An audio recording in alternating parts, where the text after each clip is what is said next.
Hi friends, விவசாய பெருமக்களுக்கும் விவசாயிகளுக்கும் உங்களோட ஆதரவு கண்டிப்பாக கிடைக்கும்ன்ற நம்பிக்கையில் தான் இந்த வீடியோவை பதிவிட்டு இருக்கேன். வீடியோவுக்கு ஒரு லைக் கொடுத்துட்டு ப்ளீஸ் ஒரு ஷேர் அண்ட் சப்ஸ்கிரைப் பண்ணுங்க. உழவர் பெருமக்களை கௌரவப்படுத்திய நடிகர் கார்த்தி என்னன்னு பார்க்கலாம் வாங்க. கோலாகல திருவிழாவாக மாறிய உழவன் ஃபவுண்டேஷன் உழவர் விருதுகள் 2025 விவசாய துறையில் சேவை மனப்பான்மையோடு இயங்கும் 5 பேருக்கு கௌரவம்.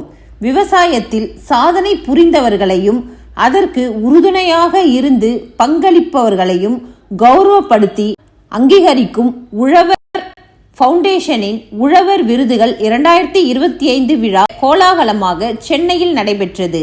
இதில் சிறப்பு விருந்தினராக நடிகர் அரவிந்தசாமி, நடிகை சரண்யா பொன்வண்ணன், இயக்குனர் மாரி செல்வராஜ் மற்றும் எழுத்தாளர் பவா செல்லதுரை ஆகியோர் கலந்து கொண்டார்கள். மேலும் இந்நிகழ்ச்சியில் வேளாண் துறைசார் வல்லுநர்கள் மற்றும் மாணவர்கள் என பலரும் கலந்து கொண்ட இந்த விழா இனிதே நடைபெற்றது. இதில் சிறந்த பெண் வேளாண் தொழில் முனைவோர் விருது திருமதி சுகந்திக்கும், நீர்நிலை மீட்டெடுத்தலுக்கான சிறந்த பங்களிப்பு விருது திருமதி ஷியாமலாவுக்கும், மாபெரும் வேளாண் பங்களிப்புக்கான விருது கலசப்பாக்கம் பாரம்பரிய விதைகள் மையத்திற்கும், கால்நடை துறையில் சிறந்த பங்களிப்பு வழங்கியதற்கான விருது கால்நடை மருத்துவர் விஜயகுமாருக்கும், சிறந்த பெண் வேளாண் கூட்டமைப்புக்கான விருது நம்மாழ்வார் இயற்கை சிறுதானிய உழவர் உற்பத்தியாளர் குழுவிற்கும் வழங்கி கௌரவிக்கப்பட்டது.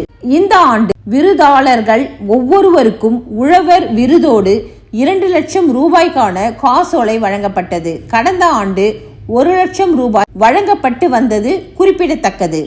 இந்த விழாவில் நடிகரும் உழவன் ஃபவுண்டேஷன் நிறுவனமான கார்த்திக் அவர்கள் பேசும்போது, இந்த நிகழ்வுக்காக ஆண்டு முழுக்க காத்திருக்கிறோம். நமக்கு நிறைய வெளிச்சம் கிடைக்கிறது.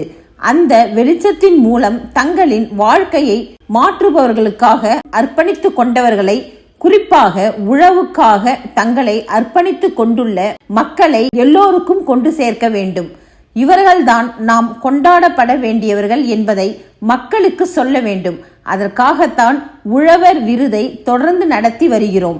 இவ்வாறு செய்வது அவர்களுக்கு ஊக்கமளிக்கும். இவர்கள் அங்கீகாரம் பெறுவதன் மூலம் மேலும் பலர் இவர்களைப் போல மாற வேண்டும் என்று நினைப்பார்கள். இதன் மூலம் பல உழவர்கள் பயனடைவார்கள் என நம்புகிறேன் என்றார். மேலும் கார்த்தி அவர்கள் பேசுகையில், பொங்கல் தினத்தில் மட்டும் உழவர்களை பற்றி நினைக்காமல் எல்லா தேதிகளிலும் நம்மால் முடிந்த பங்களிப்பு தொடர்ந்து செய்ய வேண்டும் என்று கேட்டுக்கொண்டார். சரண்யா பொன்வண்ணன் பேசும்போது, கார்த்திக் இப்படி ஒரு விஷயத்தை செய்வதே பெருமையாக இருக்கிறது. எல்லோருக்கும் சுயமாக வீட்டில் செடி வளர்ப்போம், தோட்டம் அமைப்போம், அதை பற்றி பெருமையாக பேசிக்கொள்வோம். இதை ஒரு பெரிய திட்டமாக உருவாக்கி நிறைய பேருக்கு அங்கீகாரம் கொடுப்பதோடு உழவன் ஃபவுண்டேஷன் மூலமாக உழவர்களுக்கு நிறைய உதவி செய்து வருவதை பார்க்கும்போது பிரமிப்பாக இருக்கிறது. இது மிகப்பெரிய சமூக சேவை. இதை தொடர்ந்து கார்த்திக் செய்ய நினைத்து பெருமையாக இருக்கிறது என்றார். நடிகர் அரவிந்தசாமி பேசும்போது, நான் எனது 15 வயது வரை அப்பா அம்மாவுடன் நசரத்பேட்டையில் உள்ள தோட்டத்தில் தான் வசித்து வந்தேன். நானும் சிறு வயதில் விவசாயத்தில் இருந்ததால் விவசாயிகளின் கஷ்டம் எனக்கு புரியும். அவர்களை கௌரவிக்கும் இப்படி ஒரு விழாவில் கலந்து கொண்டதில் மகிழ்ச்சியாக இருக்கிறது என்றார். இயக்குனர் மாரி செல்வராஜ் பேசும்போது, இதுவரை எல்லா மேடையிலும் நம்மை மேலே தூக்கிச் செல்லும் வகையில்தான் இருக்கும்.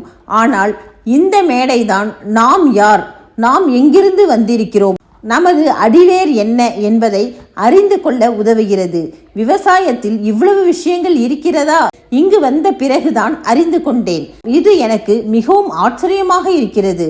இந்த விழாவில் கலந்து கொண்டதே பெருமையாக இருக்கிறது என கூறினார். இந்த சிறப்பம்சங்கள் இன்னும் பல கோடி பேரை சென்று சேரும் பொருட்டு உழவன் ஃபவுண்டேஷன் கார்த்தியின் உழவர் திருநாள் விழா ஜனவரி 14 தமிழர் திருநாளான பொங்கல் தினத்தன்று ஸ்டார் விஜய் தொலைக்காட்சியில் காலை 11 மணி முதல் 12:30 வரை சிறப்பு நிகழ்ச்சியாக ஒளிபரப்பாக உள்ளது. தவறாமல் அனைவரும் பார்க்க வேண்டும். நன்றி.